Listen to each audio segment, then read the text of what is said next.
Recently, several shrewd investors have been buying Vistra stock. VST is the ticker. In this video, I'm going to walk you through why I think they've recently been buying it, sort of what's the secular growth trends that these smart investors see, where the stock could potentially go in the years ahead. What did they even do? I'm going to cover that and more in this video. If you enjoy educational investment content, please make a point of hitting that thumbs up, hit that subscribe button. My name is Daniel. You're watching Unrivaled Investing. Let's dive right in. So previously, I did a video on how Congresswoman Nancy Pelosi was buying Tempest AI stock. This is an AI medical related healthcare type of company that was growing quite quickly. Now, interestingly enough, at the time of this disclosure, where she was buying around $100,000 of Tempest stock, she was buying significantly more Vistra, around $500,000 to $1 million in that position. So this put it on my watch list of things that I want to learn more about. And, subsequent to that video, subsequent to her making that purchase, Tempest has gone up between 100 and 200%. It's lost a little bit since then, so it's still up around 80%. But Vistra has actually been treading water and is now down about 20%. And I also see that several shrewd investors during the fourth quarter were aggressively buying shares. You have Norges Bank, I believe this is the sovereign wealth fund for Norway. You have David Tepper's Appaloosa. He was buying, he more than doubled his position. That's around a $400 million position. You have Ray Dalio's Bridgewater, making it a $250 million bet. So a lot of, smart, shrewd investors picking up shares. I want to understand sort of what's the story here. So first of all, in understanding Vistra, they talk about being a leading integrated power provider. So they're providing power for approximately 5 million residential, commercial, and industrial customers. They have about, they're in about 18 different states, looking at 41,000 megawatts of power generation. And they also operate the second largest competitive nuclear power fleet. However, when you look at what they're actually using to generate the power, the vast majority is natural gas. That's over 50%. The other is coal, which is around 20%. So not quite in the renewable energy space. This is, coal and nat gas really driving the energy for this leading integrated power producer, serving 5 million families. And they are sort of at that crossroads, or 5 million businesses or households. They are at that crossroads for society to understand that there's a real challenge here, because if you're looking to power 200,000 homes, they sort of make the point, look, there's a couple of ways to do it. One choice is a 1,000 megawatt modern gas plant, which takes up around 110 acres. Or you talk about how, you're sort of driven by a wind, solar plus battery agenda. You want this, you want to push for renewables, but in order to consistently, reliably power that same 200,000 families, you would need a lot more megawatts, just to cover it from a reliability perspective, in which case this same sort of the same usage for that 200,000 homes quickly expands to needing 9,000 megawatts of renewable energy combined across wind, solar, and battery. And the acreage is like 1,300 times the size that you would need just from a modern gas plant. So this sort of is the societal crossroads where we're saying, well, it would be nice to have renewables, but it's not really as efficient as what you're talking about with these gas plants, and that doesn't even talk about, the costs for the incremental cost for the transmission lines that are required with all of this. So, this is the reason why folks are saying, well, Vistra is providing the realistic, relevant solution to today, which is unfortunately predominantly nat gas and coal driving the energy for Vistra. Now, what's causing some shrewd investors to get interested is this is no longer sort of the low growth, let's say growing 1% a year type of industry, because there's an expected significant uptick in energy demands, primarily from US data centers. So think about the AI revolution, where they're saying between 2024 and 2030, there's going to be an extra need for 55 gigawatts of energy tied to this. This AI is just very hungry for energy, to power these plants, these data centers. And so they have started seeing this real uptick, and they are saying, look, in the years ahead, we don't think it'll really be at that, let's say below 1%. Probably you're going to see demand closer to single digits, maybe up to 5%. in the years ahead. So that's the forecasted energy needs, for that Vistra is looking at. And then when you factor in the expected retirement of various different thermal generation, you're talking about a huge gigawatt potential supply gap, because you have this growth in expected demand, but then you also have the expected retirements by 2030. So huge supply gaps, depending on which market you're looking at. And, they're trying to play their part in addressing this. And so in 2024, they talked about 4 gigawatts of announced either capacity expansion or additions. And this is spread out across the United States, in Texas, Illinois, California, dealing with various different projects, whether or not it's coal to gas or gas peaker plants or solar and battery. So they're trying to do their part in addressing what could be a very sizable shortfall. But with scarcity, with shortfalls, they are expecting, look, we are clearly investing in the energy infrastructure space. We're expecting a reasonable return on investment. Thus, we're expecting continued growth. And you can see how their long-term earnings outlook has improved over time, from around $3 billion in EBITDA in 2022 to around $5 billion in 2024 to $6 billion expected in 2026, $6 billion plus. And they're expecting a significant percentage of that to translate into free cash flow. So they're saying their adjusted free cash flow before growth initiatives, so before they're making their reinvestments into plant expansions, etc., they're saying, yeah, our free cash flow might be around $3 billion to $3.6 billion in the years ahead. And when you think about that, $3 billion, $3.6 billion versus, let's say, a current market cap around $46 billion, that's not crazy expensive. I mean, the S&P 500 is trading around 25 times, 24 times. So you have a significant discount relative to the S&P 500, trading at let's say a teens earnings multiple. Now, you're not going to get hyper growth from a utility company, and that's what they are, but you are getting, I would argue, around a fair valuation, or an interesting valuation. It's not crazy dirt cheap, but it's also not crazy expensive. And so what are they doing with that free cash flow, that $3 billion in free cash flow? Well, the vast majority of it actually goes back into their organic, growth investments, the plants that I already talked about. But they have been reinvesting it with shareholders, let's say $1 billion plus, in buybacks. So they've talked about executing nearly $5 billion in share repurchases from November 2021 through February 2025. And they did it at better prices than where it currently trades, at an average price of $30. And then they talk about, not only did we significantly reduce shares, but as we reduce shares, the dividend per share naturally goes up. And by the way, they're trying to pay down their debt, or keep their debt at a reasonable level under 3 times net debt to EBITDA, which is a, relatively safe, I would think, metric. Very, utilities are very rinse and repeat types of businesses, or at least that's what you hope. And by the way, they're also investing in sort of some of the more sustainable or green energy initiatives, including some nuclear bets, solar, and energy storage, investments as well. So to sort of balance out the picture. Now, what are my thoughts on Vistra going forward, recognizing that you have these super shrewd investors buying it, and it seems like a reasonable valuation? First of all, as always, this is not financial advice.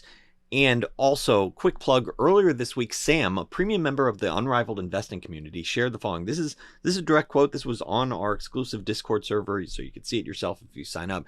Sam wrote, "Daniel, just re-upped my annual subscription after 1 year of being in the community. This subscription has paid for itself many times over. There's no doubt it is a worthwhile investment.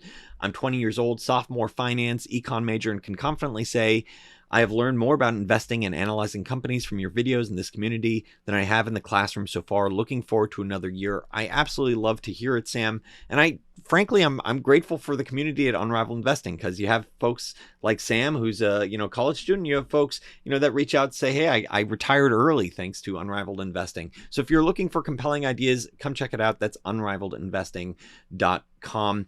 I think the reason why several shrewd investors are looking at Vistra is they're looking at the macro. They're sort of saying, well, oftentimes with investing, Ray Dalio sort of made the point, what is the government telling you that they're going to do, and then sort of lean into it or move ahead of them, try to effectively front run the government. That's sort of high level what Dalio has talked about, where if they talk about very friendly monetary policy, okay, get aggressive on risk assets. If they talk about, pain and challenges ahead, okay, then take some risk off the table. So when you see a Treasury Secretary, Scott Bessent, saying, yeah, the private sector has been in a recession, it's been mismanaged, or the public sector has been mismanaged because of overspending, and so now we need to get the private sector to start expanding.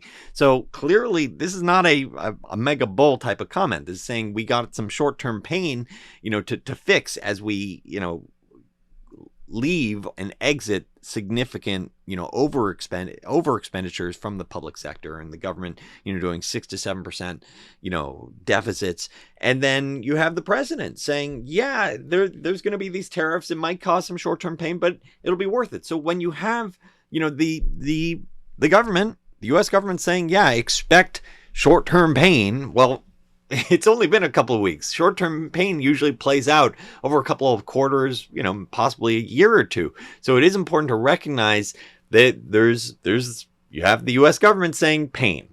That's, maybe, you can have some sort of private, expansion that's offsetting the public sector, but that it would be extremely hard. And the amount of cuts that, that they're aiming for to, let's say balance the budget, that would have a huge impact on the U.S. economy. So that is important to understand, especially from the context of Vistra is a utility type of company.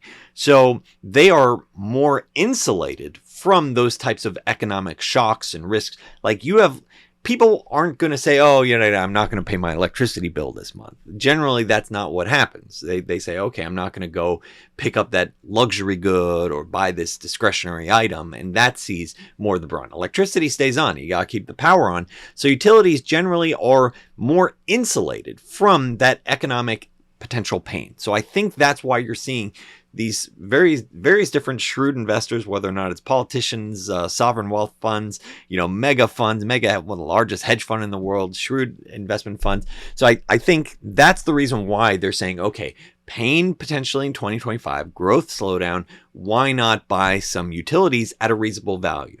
At around 15 times, forward, free cash flow, adjusted free cash flow figure. So that's at least, I think, the logic that's behind it. Now I'm going to run it through my own personal checklist to figure out if it's appropriate for my own investment journey. I have a very straightforward checklist because, frankly, you keep it simple and it weeds out 90% plus of the companies out there. So looking at it, I would say we need to go through the aligned management part.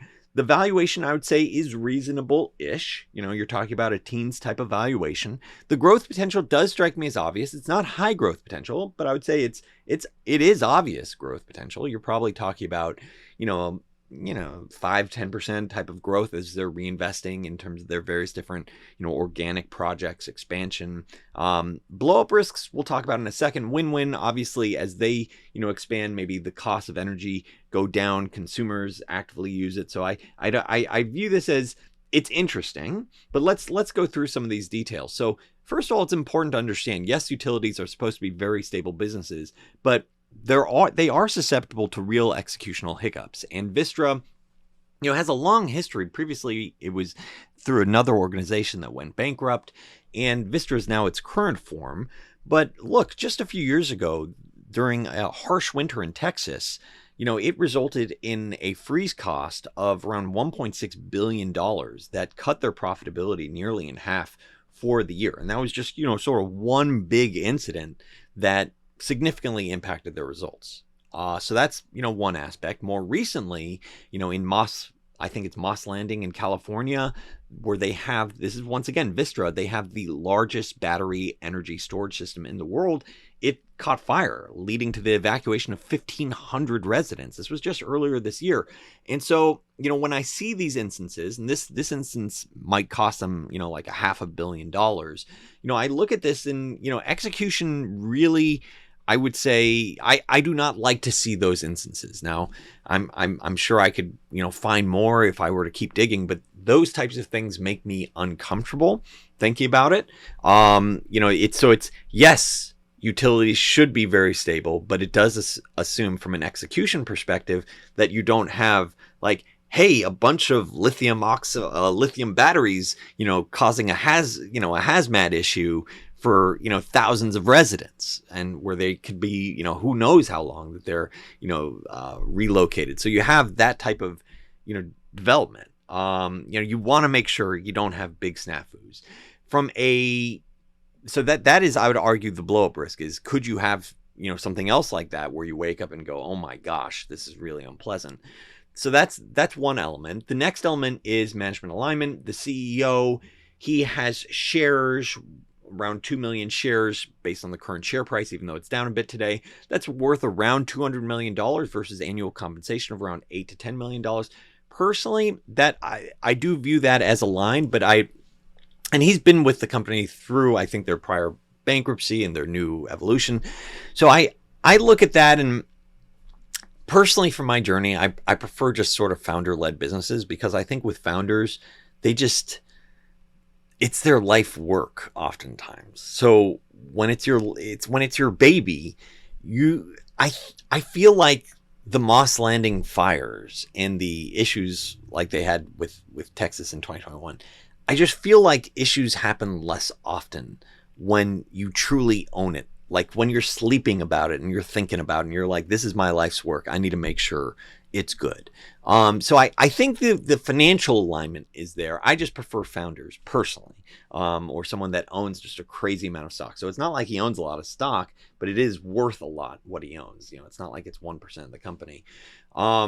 Now, thinking about the valuation and where does it potentially go in the years ahead. So management's guiding to effectively around 3.6 billion in adjusted free cash flow in 2026, because they're saying 6 billion plus in EBITDA, and that EBITDA converts to 55 to 60%, into that adjusted free cash flow.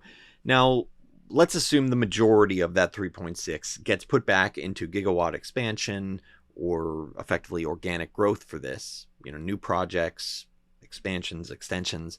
So maybe you see 5 to 10% type of growth per year. And the question is, well, what's that worth if you're talking about, 5 to 10%? Now, of course, this is a hypothetical framework that I'm sort of walking through, but let's talk about it. If you say let's say the most favorable outcome, 10% organic growth, because they're investing billions of dollars into new projects each year, growing their gigawatts. So 10% type of earnings growth, or earnings power, then assume, they take $1 billion in free cash flow, buy back shares. So now you're at, that's another percentage or two that you can add on top of that organic growth of, let's say, 10%, and then throw in a little under a 1% dividend. So you're talking about a teens type of return to you as a shareholder over time. And that's regardless of whether or not you have that type of harsh economic recessionary type of development that I was just talking about, that the government's effectively warning you about. So, low teens type of earnings potential, and assuming no valuation change, now you're talking about roughly a double over 5 years if you're able to get, around 15% growth over time, maybe a little bit under that. And then if you have some sort of expansion, because investors go, wow, this type of business is doing well through thick and thin, whether or not it's recession or, economic expansion, because, the AI needs that energy. Maybe you do get a little multiple expansion as well. And so it goes from 15 times to 20 times, and you get that earnings growth, in that type of scenario. Then you could say, okay, maybe the upside from here is, 100 to 150% upside. So maybe it's closer to like $300 per share. Of course, this is hypothetical. Stock price can go higher or lower. I'm just sort of sharing the thought process on how this could play out. So I think I understand why these shrewd investors are buying it, which is insulated from economic shocks and volatility. They are susceptible now to that, execution risks, but it's not at a crazy valuation. And if you're worried about, let's say, the market being expensive plus economic shocks, then you're relatively protected at, a teens type of earnings multiple, plus you have that secular demand for energy. Plus, you have the potential that maybe it does re-rate to a higher multiple in the future. Plus, you have management that does own, I'd say enough to keep them financially incentivized to say, hey, we are going to continue to execute and grow going forward. If you enjoyed this video talking about Vistra, why I think these smart investors have been buying shares, please make a point of hitting that thumbs up, hit that subscribe button. Thanks so much for watching Unrivaled Investing.